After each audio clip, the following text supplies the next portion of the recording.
The message arrived at 6:30 p.m.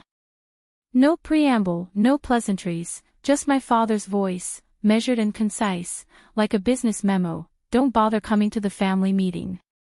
We're cutting ties. I listened to the message again, not from disbelief, but because, for some reason, I expected to feel something bigger. A pang of anger, a punch to the chest, something. But all I felt was a stillness. As if the part of me that had silently been bracing for this had finally heard what it always knew. My name is Ivy Martin. My father, Edward, built Martin Auto Parts from the ground up, first as a mechanic, then a franchisee, then an operator of a regional chain. My older brother, Kevin, was the heir he always wanted, charismatic, reckless, untouchable. And me? I was the one who kept things running, quietly, efficiently, and, in a way, invisibly. I didn't call back that night. I didn't ask why. I didn't even forward the audio to my mother, Stella, who historically stayed on the sidelines of business matters when they became inconvenient. I just typed one word to him, understood. Then, I opened my laptop, pulled up the loan portal I hadn't touched in months, and did what I knew none of them expected. I removed my name. Not out of anger, not out of spite, but out of clarity. 2 years earlier, when the family business needed a $2.5 million loan for expansion, the bank asked for a second proponent with impeccable credit. Kevin had debt. Edward had leverage. I had clean numbers and a Harvard MBA. They didn't beg me to sign. They simply handed me the papers, assuming I would. And I did. Because, at the time, I still thought loyalty guaranteed belonging. But now, sitting alone at my kitchen table, with the audio playing softly in the background, I realized something else entirely. They hadn't cut me off. They had simply confirmed what they'd been quietly doing for years. And this time, I was ready to finish the sentence for them. I used to think my father loved order more than anything. But, over time, I realized it wasn't order, it was control. Edward Martin built Martin Auto Parts the same way he built our home, brick by brick, rule by rule, with no room for softness. The garage came first. Family came second, sometimes third.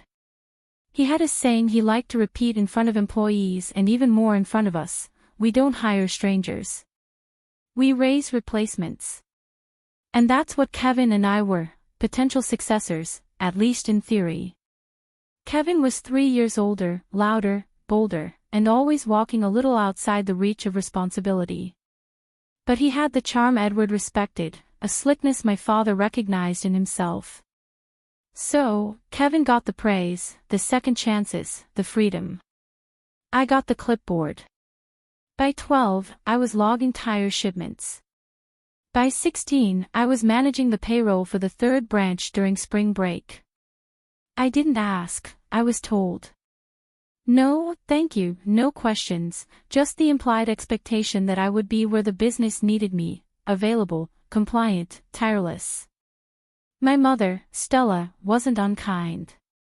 She just faded into her role, arranging dinners, folding invoices into envelopes, smiling through meetings, and then pulling me aside to remind me, your father is building something for us.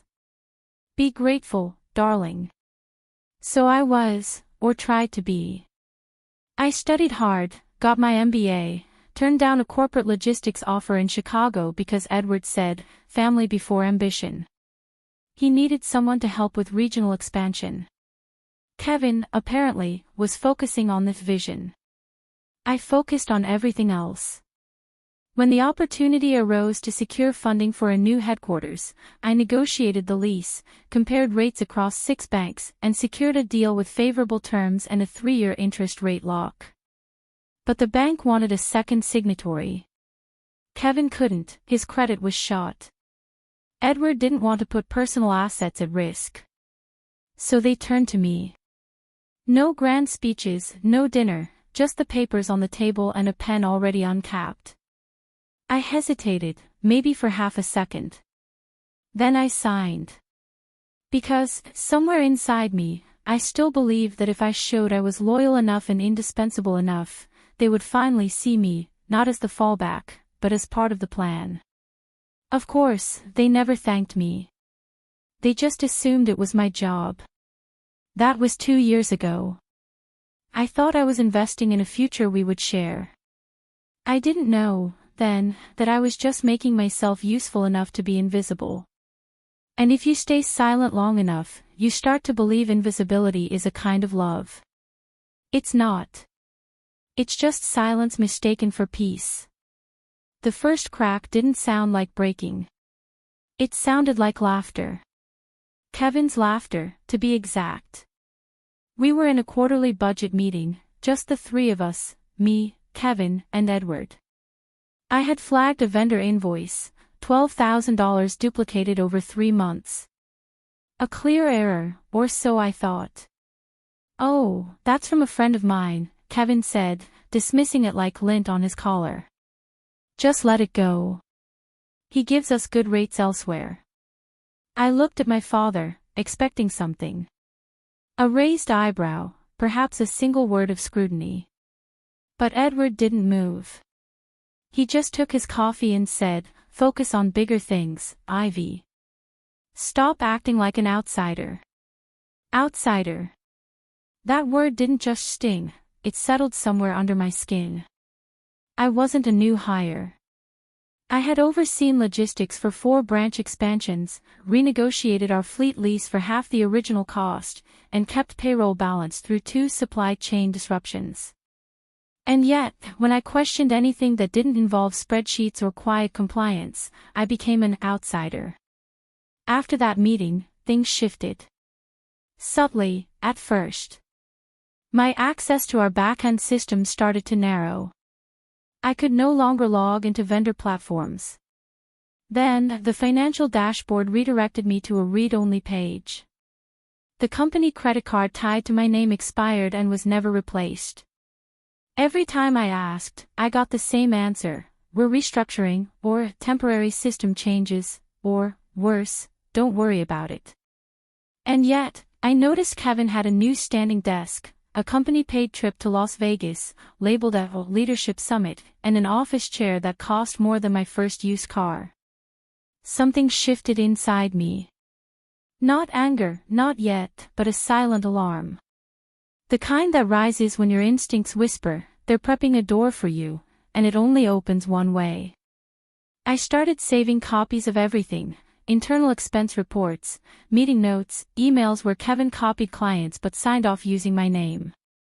At night, I organized them in a private folder on my home computer, one I called Shadow Log.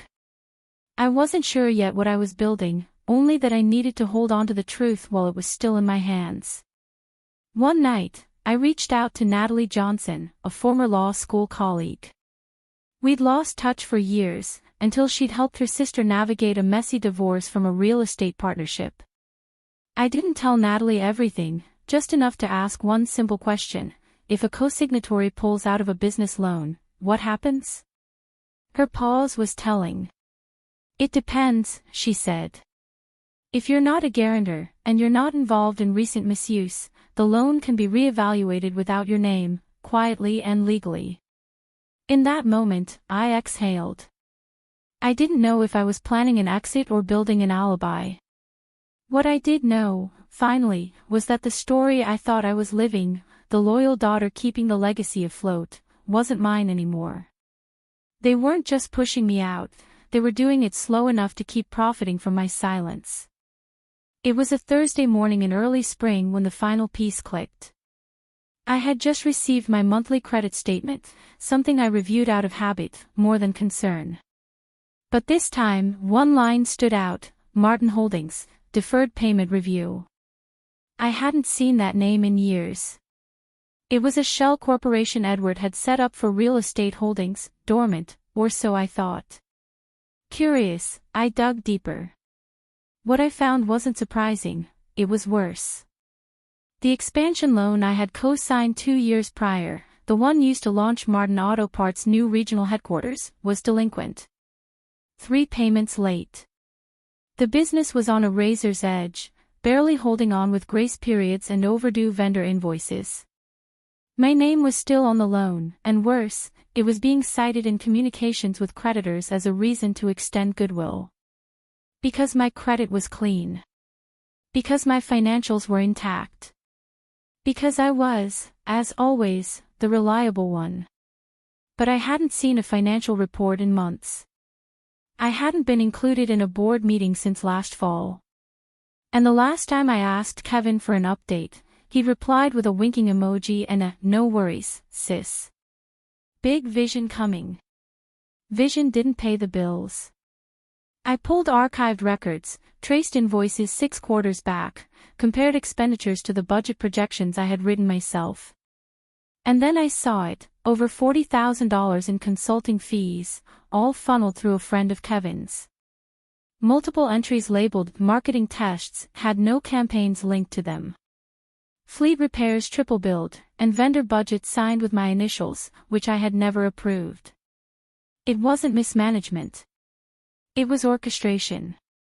That same day, I met Natalie again. This time, in person. We sat across from each other in a quiet booth at a coffee shop she liked, near the courthouse. I showed her everything. She thumbed through the documents slowly, her lips tight, her eyes steady.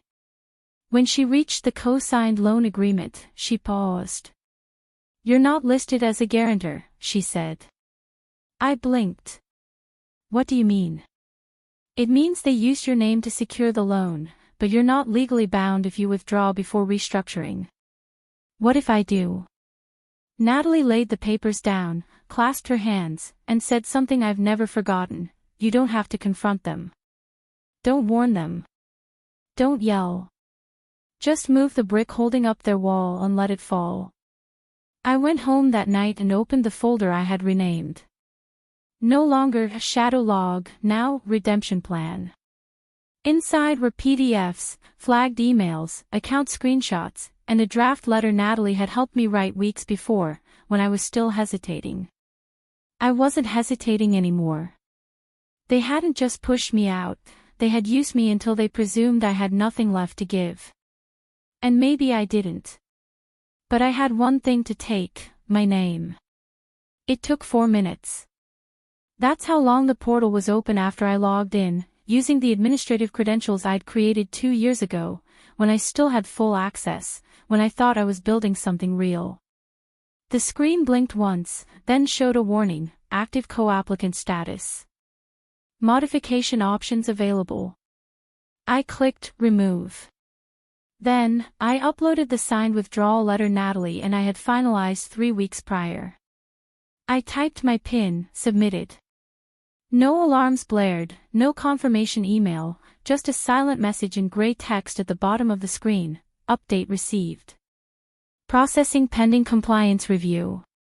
It was done. The next step was risk control. I emailed the bank's loan manager, a man named Alex Wilson, someone I had negotiated with during the expansion phase. I attached a summary of the financial discrepancies, vendor fraud, altered signatures, and access restrictions, indicating internal exclusion. I was careful, clear, professional. What I didn't include was emotion. Within an hour, the bank froze the operating account tied to Martin Holdings and triggered an internal loan review. Silently. No call to my father, no memo to Kevin. Just a pause. A blinking cursor in their system where there had once been blind trust. While they scrambled, I moved. I contacted my personal accountant, Laura Stewart, someone I'd trusted since graduate school. We reviewed my exposure, ran worst-case scenario simulations. She confirmed what Natalie had said: no liability, no credit damage, not even a legal obligation to notify them. The fund I had transferred my savings to the month prior was protected. That night, for the first time in years, I put my phone on silent and truly meant it. I slept. When I woke the next morning, there were already 32 missed calls. By mid-afternoon, it was 78. From my mother, 13.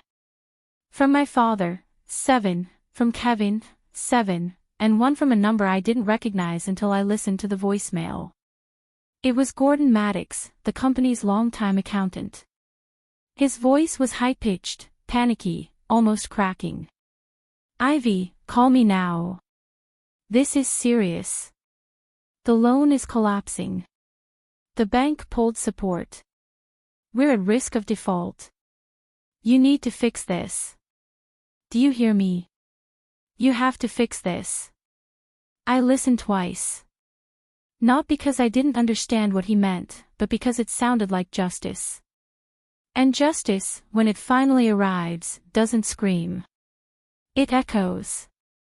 By early evening, Kevin sent his first text, "What the hell did you do?" And then another, "You're overreacting. We could have worked this out internally." But the word "we" didn't affect me anymore. There hadn't been a "we" in a long time. Later that night, my mother left a voicemail. Not angry, but quiet, trembling. "Honey, what's happening? Your father says the bank froze everything, that they might pull the loan. Did you sign something?" I did sign, but I didn't explain. I called her back. I let the line ring twice. I removed my name. That's all. Her breath hitched. "But you can't just do that." "Actually, I can," I said. And I did. She paused. "Ivy, this affects all of us." "No," I replied calmly. "You made sure it didn't." And then I hung up. Not with anger. With completion. They chose the restaurant we used to go to for birthdays. Old brick walls, too many ceiling fans, and the private room by the fireplace, where we once blew out candles and clinked ginger ale glasses. But this time there were no balloons, no cake. Just my parents, Edward and Stella, sitting stiffly at one end of the table, and Kevin staring at his phone, pretending this was beneath him. There was also an empty chair, waiting for me. As if they still believed I could be summoned. I arrived 15 minutes late on purpose. I wore gray trousers and a button-down shirt. Neutral, unreadable. Natalie once told me, power doesn't scream. It arrives unapologetically. Kevin stood up when I walked in. "Thanks for coming." "I didn't come for you," I said, sitting down slowly. "Let's not waste time." Edward leaned forward, his eyes locked on mine. "You made your point loud and clear." "No," I said, my voice calm. "The bank made my point clear. I just stopped protecting your lie." His jaw clenched. Stella fidgeted uncomfortably. "We're trying to hold this together," he said. "You think you're punishing us, Ivy, but you're punishing the legacy your grandfather built." I looked at him, steady. "Grandpa built a garage. You turned it into a dictatorship." Kevin snorted. "Oh, come on, we gave you everything." "You gave me a job," I said, meeting his gaze. Not a voice. The silence that followed was thick, almost warm. Like a room that had finally stopped pretending to be something else. Then Stella, my mother, spoke, almost a whisper. "What do you want, Ivy?" That was the question, wasn't it? Not revenge. I'd already gotten that. What I wanted now was clarity. I reached into my bag and placed a sealed envelope on the table. "This is a signed affidavit confirming I've permanently withdrawn from the company loan, the board, and all business operations. You will never use my name again." Edward opened his mouth, but I raised my hand. "I'm not finished." I took a breath. "I'm also submitting an anonymous tip to the state auditor. There are missing funds, unpaid vendors, payroll inconsistencies." I slid the envelope forward. "It's your problem now." "Fully. Legally." Kevin's face flushed red. "You're destroying us over ego." "I'm not destroying anything," I said, standing up. I'm just removing the illusion that I was ever a part of it. I turned towards the door. Behind me, for the first time in my life, my father said the one word I never expected to hear, "Ivy, please." I paused. Not out of hesitation, but satisfaction. "You left a voicemail saying we were finished," I said, without turning around. "I'm just formally agreeing with you." And then I walked out. The story made the news.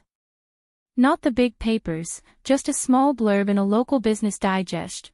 Martin Auto Parts faces financial turmoil amid internal disputes. I didn't leak it, but I knew who did. Natalie called me 2 days later, her voice half serious, half grinning. "When people lose power," she said, "they look for someone to blame. They just didn't expect that person to already be gone." After that, the voicemails grew harsher. From my father, "You're an ungrateful child. We built this business for you. You're ruining your future." From Kevin, "You think you're clever, but one day you'll need us." From Gordon Maddox, the accountant, "Do you even understand what this means? You destroyed their legacy." But here's the thing no one said out loud: they destroyed it long before I walked out. They destroyed it when they used my name but denied me a seat at the table. When they decided I was a threat, not a daughter. When they made me invisible. Now, the loan was collapsing, accounts frozen, vendor contracts unraveling. And me? I was untouched. No legal repercussions, no financial damage. My credit intact, my savings secure. I forwarded the last voicemail to Natalie, then deleted the rest. I took my phone off silent and, for the first time in years, it stayed quiet. No crisis, no pleas, no fires only I could put out. I moved into a small downtown loft. Nothing fancy. Just sunshine, clean windows, and enough space for a desk and peace. I started consulting, quietly, helping small, women-led startups avoid the kind of pitfalls I had lived through. Not because I needed a purpose, but because I already had one. 3 months later, an envelope arrived at my new address. No sender name, just the bank's logo and a tracking barcode. Inside, a single sheet of paper. This letter confirms that the business loan associated with Ivy Martin has been formally withdrawn and restructured. No further obligation remains. No action is required. No, thank you, no apology, no pleasantries. Just a line drawn in ink, in law, and, finally, in truth. I put the letter in a folder marked, completed, and slid it to the back of the cabinet. That night, I lit a candle in the window. The loft was quiet. The city below hummed, oblivious and alive. I thought about that voicemail one last time: "Don't bother coming to the meeting. We're cutting ties." They wanted silence, obedience, absence. And they got all three. What they didn't expect was that I would thrive within that silence, that I would build something not out of vengeance, but out of reality. I poured a glass of wine, opened a new client file, and wrote one line at the top: "You're not difficult. You're just, finally, visible." And then I kept going. Thank you for listening to Ivy's story. If you enjoyed this video, please like and share to support us in bringing you more inspiring stories, and subscribe to the channel so you don't miss any new releases. See you in the next video.